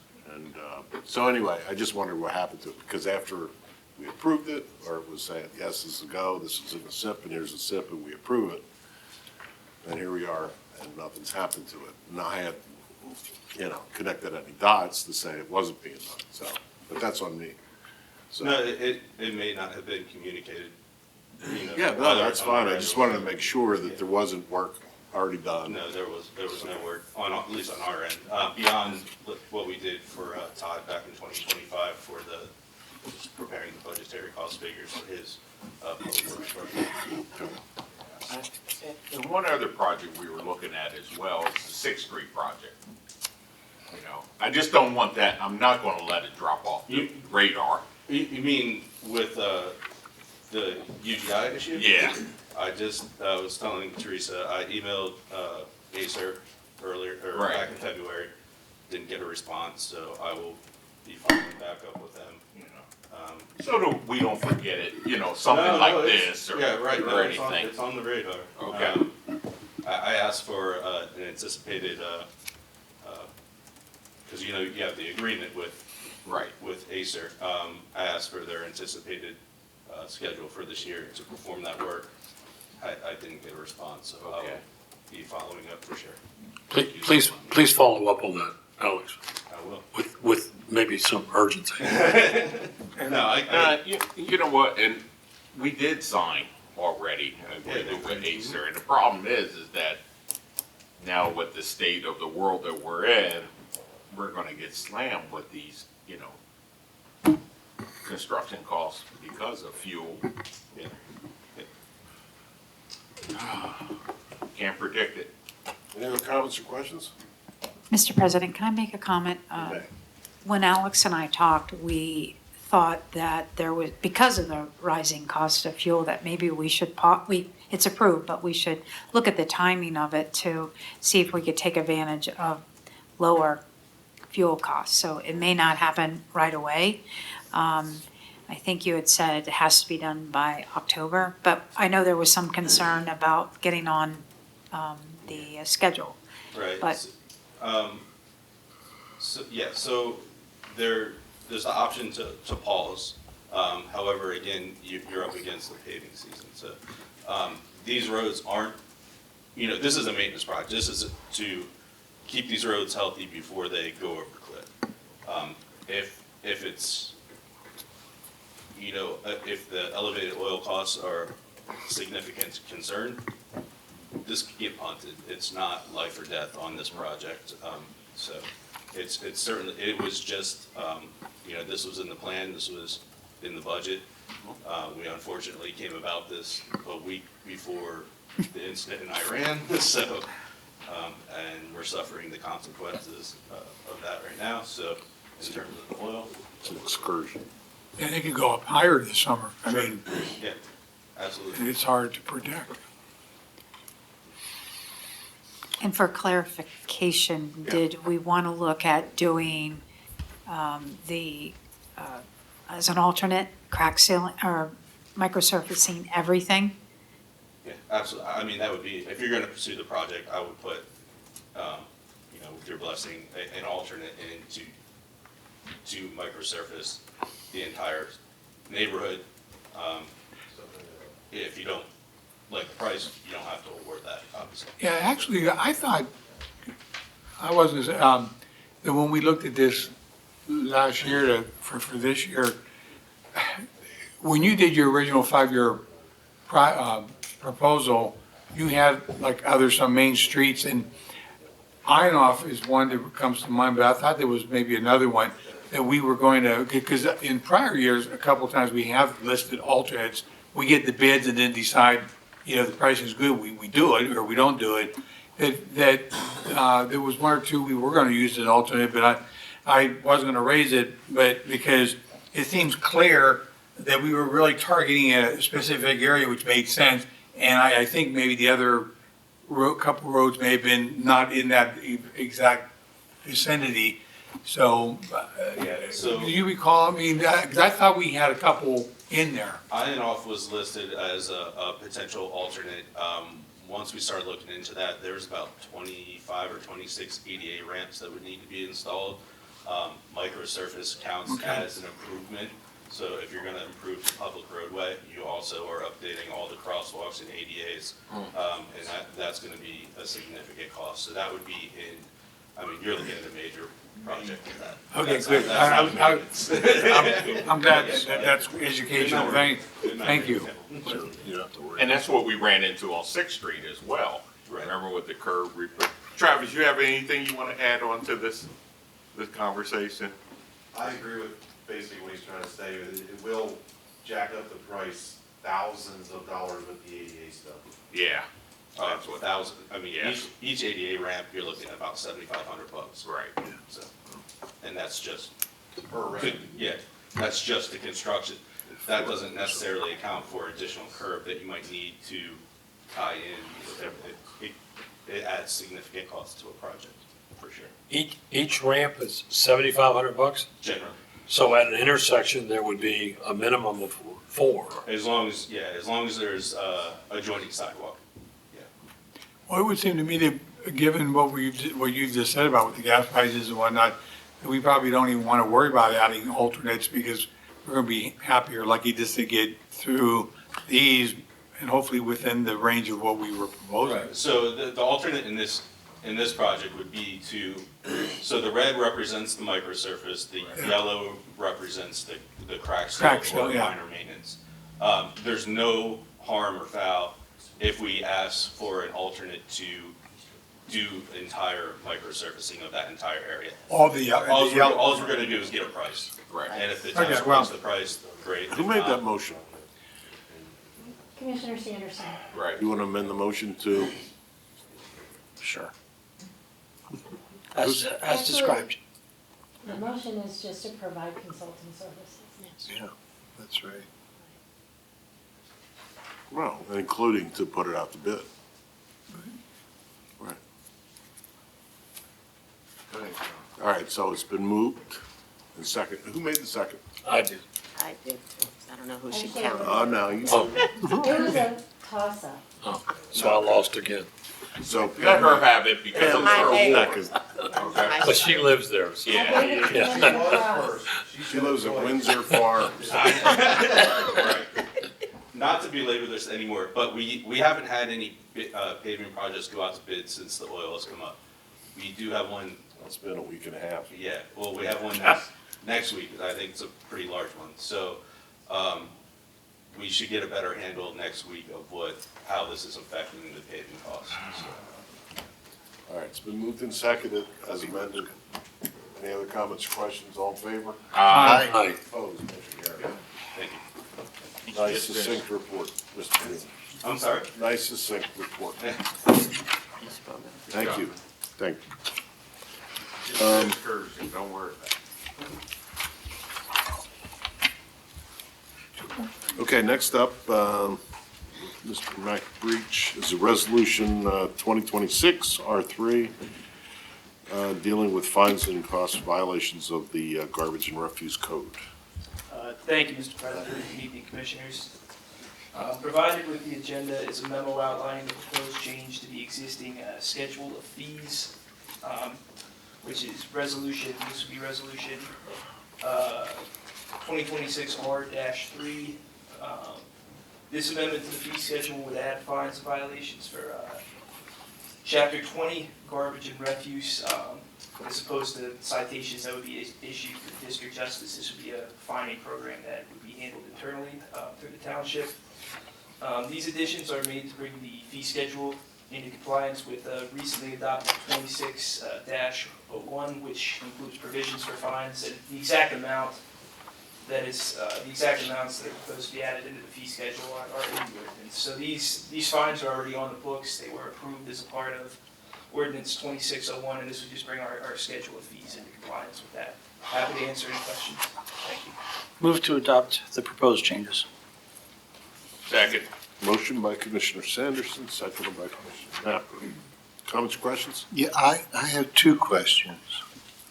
I'm trying to imagine what would constitute a violation of the garbage and refuse. Sure. So our codes team has been going out, and it's with the new contract and the new cards associated with the new contract. It's people who are not using the correct carts. It's people who are still using bags of trash instead of placing the bags of trash in the cart. It's not putting cardboard into the carts. So it's acts like that that are in violation of the ordinance. Our codes team has been very active with this, and they found, I think they had, they've been going out daily with the garbage routes, and I think they had 35 separate violations today, just in one route. I would hope, though, we'd probably give a warning and not just fine somebody $100 the first time.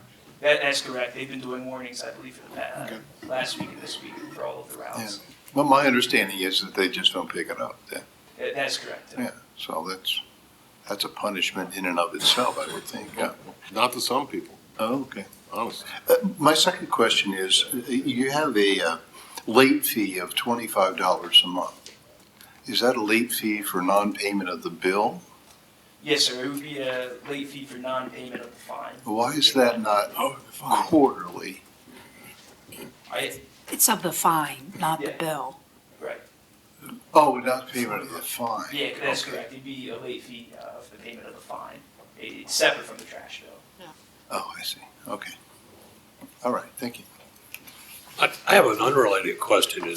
I've noticed, especially in the uptown area, where a lot of houses don't have garages, I'm seeing an awful lot of the trash cans left on front porches and very visible. Are we cracking down on that? Are we being lenient, or what? Yeah, I think the current enforcement efforts are focused on people using the carts correctly, and making sure that the trash gets into the carts and is collected properly. So I think that's what the vast majority of the non-complaint driven code enforcement activity is focused on currently. I mean, I believe, if my understanding is correct, that is a violation. So I think once a better handle is gotten by our codes team on these garbage violations, where there are bags or there are bulk items all over the place, I think their efforts would maybe shift to that. So I guess my concern is, as months go by and we're into the new system and people are accustomed to leaving their trash can on the side in the front or on the front porch, then we may start clamping down on that later. Maybe we should put some information out to tell people what these regulations are, so we don't suddenly have our people issuing door hanging things or whatever. Right. All they're going to say is, well, wait a minute, I've been doing it for 3 months. Where you been? Right. So. I would say with this system, it would not go right to a fine for any violation. There would be a warning provided by our codes team first. So I think in that situation, that warning could serve, once that's focused on a little bit more heavily. Any other comments or questions? All in favor? Aye. Opposed? Motion carries. Thank you for having me. Staff reports, Township Manager? Thank you, Mr. President. I just want a note to that, in some cases, there's not a location for trash cans, and they have been on the front porch for a while, especially in, since, I can't remember the name of the, Uptown? Yeah. So we're looking at that to try to find alternate locations as well for trash cans. So I just wanted to, in addition to my include a report, just want to note that we did have a kickoff meeting to review the proposed residential rental registration. Thank you, commissioners, for attending that. Appreciate it. An internal team has begun to do a preliminary deep dive into the draft to ensure its functionality and making sure that it's consistent with the township's rules and ordinances. We have at least one more internal meeting to talk about the updates that we addressed at the meeting. And we recognize the importance of getting this right. So our next milestone after the internal conclusion will be to establish a collaborative session with more of the industry experts to ensure that the ordinance is effective for the town and fair for those residential units. So just wanted to let you know we're working on it. Hopefully our goal is by the end of October that we will be able to have a working and effective timeline for rental registrations. The ordinance goal is to be adopted sometime midsummer. So we're working hard to get that timeline accomplished. So anybody have any questions on that process? Anything? All right. Thanks, All right, Teresa. that's all I have. Public Safety, Police, do you have anything, Chief? Mr. President, I usually don't, but I do. I could just indulge in that. First, gratitude for the permitting the awards tonight. I often tell you it's a tough time to be a police officer. It's a tough time to be an elected official. You don't have an easy job governing right now. And I just want to express my gratitude. I want to express my gratitude for this morning and the message I sent and your feedback. It's a tough time, but we're all built for toughness. So, but in light of the earlier public comment, gentlemen, I just want to say this.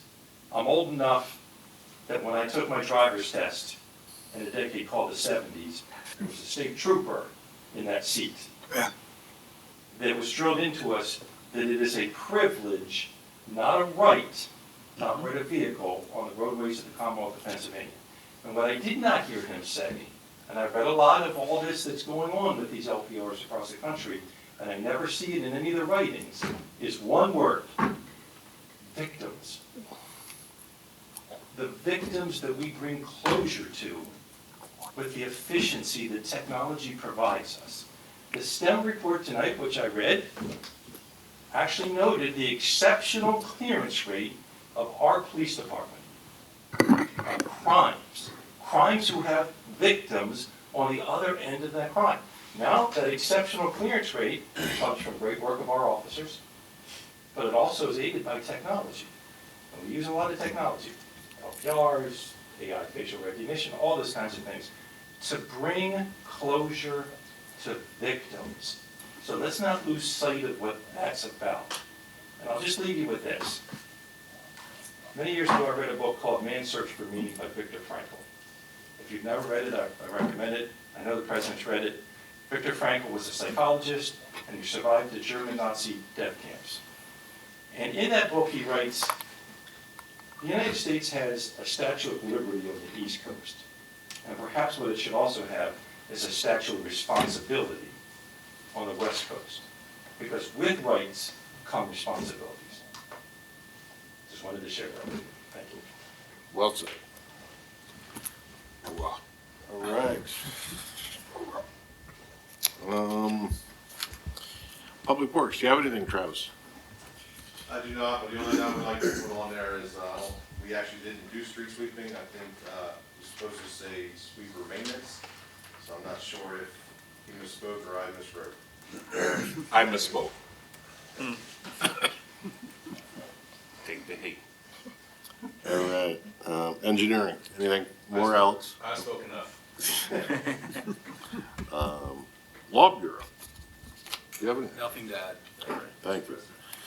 And anything from Parks and Rec?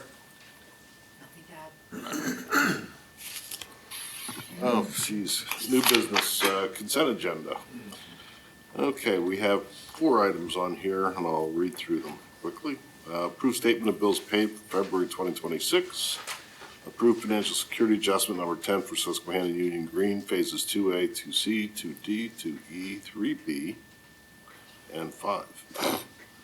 $18,218 would be added to the existing financial security to account for the minor improvements as part of recently improved Phase 2D. The remaining financial security would be increased to $105,624. Next up is approved quote for $6,900 to install 148 feet fencing along the first base side with gate access at Stabler Park softball field. And finally, approved declaration of understanding acceptance of conditions for Fusion Central LLC that was approved by the Susquehanna Township Authority on March 3rd. And as you'll see in your packet, that regards grease trap variance. So the chair will consider a motion. Motion to approve. Second. Moved in second. Comments and questions on any or all? All in favor? Aye. Opposed? Motion carries. Do you have any commissioner comments? Hearing none? Motion to adjourn. Second. That was close. Who was that? I think that might be Israel. All right. Hammer down. Meeting is adjourned. We are out of here. Thank you.